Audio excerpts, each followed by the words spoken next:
안녕하세요. 네, 나무박사 박사박사 신박사입니다. 오늘은 여러분들이 평소에 이제 저나 그리고 저희 직원분들한테 많이 물어보시는 것들을 주제로 해서 여기 칠판에다가 제가 못 그리는 그림까지 한번 그려보면서 여러분들께 좀 쉽게 최대한 이해하기 편하시게 설명을 한번 드려보겠습니다. 첫 번째는 일단 물 주는 방법. 여러분들이 물은 어떻게 줘야 하는지, 언제 줘야 하는지, 어떨 때 줘야 하는지 많이 물어보시는데 그거에 대해서 잠깐 설명을 드려보고요. 두 번째는 비료. 비료는 어떻게 주는 건지, 무슨 비료를 줘야 되는 건지. 그리고 세 번째는 거름, 탭이죠. 거름은 어떻게, 언제 줘야 하는지. 이 세 가지에 대해서 잠깐 설명을 한번 드려보겠습니다.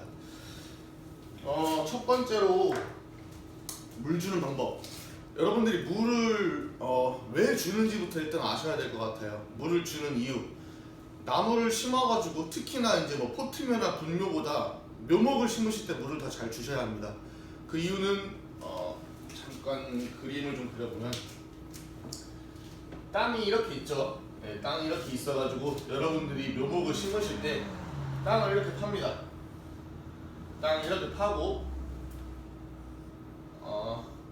뭐 가지가 이렇게 있고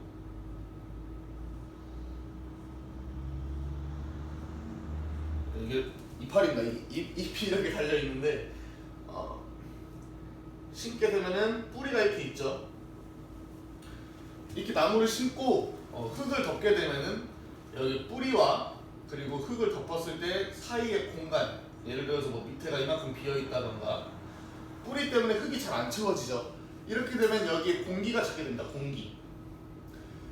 이 공기가 이렇게 뿌리와 붙어 있게 되면은 뿌리가 활척하는데 어려움을 많이 겪습니다. 그래서 물을 많이 줘서 이 공기들을 다 밖으로 빼주는 겁니다. 그래서 나무를 심고 흙을 덮고 물을 많이 주게 되면은 이 흙이 가라앉게 되죠. 밑에 있는 공간까지 흙이 다 들어가면서 공기가 빠지면서 흙이 가라앉게 됩니다. 이런 식으로 묘목이나 포트묘, 분묘 등 나무를 심으셨을 때는 밑에 있는 공기를 빼기 위해서 물을 준다라는 것을 꼭 알아주셨으면 좋겠습니다. 그 나무가 물을 먹으라고 물을 주는 게 아니고 이 공기를 빼서 뿌리를 활착시키기 위해서 물을 주는 겁니다. 저희 같은 경우에는 어떻게 하냐면은 호스 있죠, 호스. 호스를 꽂아서 밑에서부터 물을 채워가지고 흙이 모두 가라앉을 수 있게 이런 식으로 확실하게 물을 주는 편입니다. 저희 농원에서는. 여러분들도 이 점을 꼭 알아두셨으면 좋겠습니다. 물을 주는 것은 나무가 물 먹으라고 주는 게 아니고 뿌리가 활착을 잘 할 수 있게 공기를 빼준다는 이런 생각으로 물을 주시면 되고요. 처음에 식재를 하실 때 이런 식으로 물을 확실하게 주셨다면은 그 다음날부터 매일 물을 주실 필요는 없습니다. 여러분들이 생각하시는 것보다 땅속에는 훨씬 많은 수분이 있기 때문에 이런 식으로 제대로 물을 한번 주셨다면은 그 다음부터는 매일 물을 주실 필요는 없다는 점 알아두셨으면 좋겠습니다. 대신 뭐 여름에 가뭄이 들고 막 땅이 갈라지고 하면 당연히 물을 줘야겠죠. 네.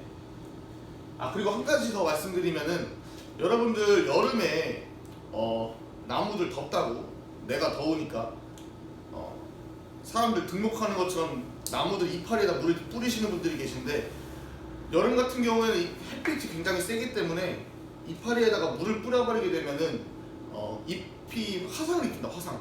네. 물이 묻어 있으면은 햇빛이 반사가 되면서 잎이 화상을 입을 가능성도 있기 때문에 그런 점 좀 자제를 해주셨으면 좋겠고요. 그냥 땅에다가 물을 주시면 됩니다. 그리고 여름같이 뜨거울 때는 아침에 해 뜨기 전에 물을 주시고 그 다음에 점심에 그 햇빛 쨍쨍할 때는 물을 안 주시는 게 좋습니다. 물이 끓어요. 뜨거워서. 그리고 이제 저녁에 해가 떨어졌을 때 또 물을 주시면 그렇게 물을 주시면 됩니다.